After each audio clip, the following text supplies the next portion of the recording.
shoemakers back in the day were called cordswainers. Sometimes you hear that term cordswainer, but it's really we're a shoe repair cobbler. We're cobblers, and a lot of people don't know that word. You say cobbler and they're like, pies? No, I fix shoes.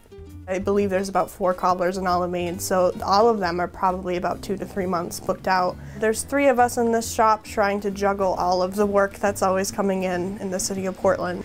So I think there's definitely a need for more cobblers. The better quality the shoe, the better job I can do.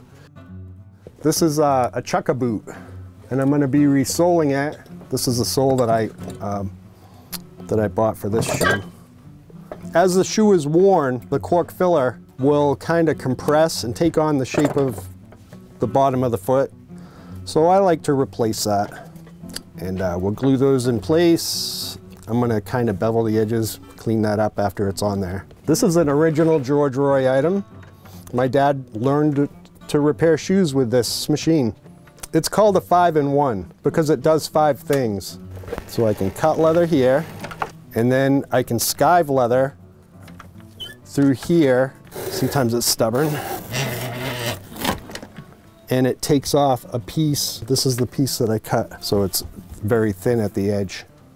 This machine is 100 years old. I can still buy the cutters, and it still works, and doesn't use any electricity. It's all manual. Listen to that, it sounds like it needs oil.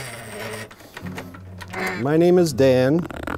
I run the shoe repair shop, Roy's Shoe Shop. I call it the Shoe Repair Emporium. The business was founded in 1923. We're 101 years old. My dad, Steve Lentz, he worked with George Roy Jr. And then in 1981, he bought the place. That's when I started here. I was 14. My dad and I worked together for 30 years. After school, I'd come over, and sometimes my dad would have stuff to polish, and I'd sit there and polish. It's nice to follow in the footsteps of your family. This is me and my dad. I think this was 2004 maybe. I have another picture too of my grandfather and my dad taking in a pair of boots. I'm bringing these in. All right. You're busy. I do mostly customer service work, so I'm intaking shoes, diagnosing the problems, and writing out the tickets. I think it goes beyond being thrifty.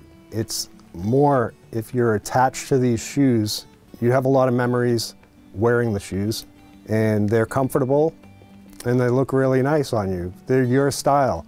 I don't like metal zippers. They tend to pop open. You know, you zip them up and then they pop open. So what I say is, you know what? A nice nylon zipper, that will last a whole lot longer. So if you love them enough for me to work on them, then I can fix a lot of stuff. These are shoe stretchers. Shoe stretchers basically look a lot like a cedar shoe tree that you would keep in your dress shoes. So they expand when you crank them. And then, so you stick them in the shoe and expand them. This one's being stretched more in the length and the width. This one's being stretched for a high instep. The thing about it is everyone walks.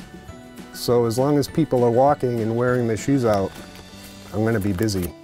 If I get into the habit of putting my tools back, they'll be there when I need them. Right, Dad?